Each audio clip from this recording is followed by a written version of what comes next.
Hello mga mi, I'm here to share my experience base sa pinagdaanan kong journey sa aking nasal polyps.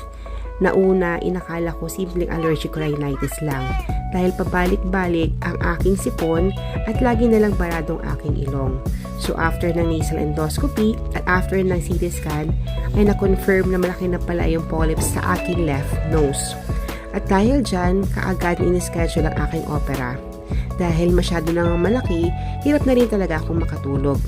At thankfully, dahil na rin sa awa ng Diyos, nairaos ko ang aking opera. At shout out nga pala sa napakagaling kong doktor mula dyan sa Manila Doctors Hospital. Wala na po ko ibang masasambit Lord, kundi maraming salamat po. Dahil pinawi po ninyo ang aking takot. At after ng successful operation, eto na ako, maayos na uli ang aking paghinga. At pangako Lord ng aking titirang lakas, ng aking titirang buhay ay iaali ko sa iyo. Gamitin mo ako sa iyong misyon Panginoon at ako ay habang buhay na mananalig sa iyo.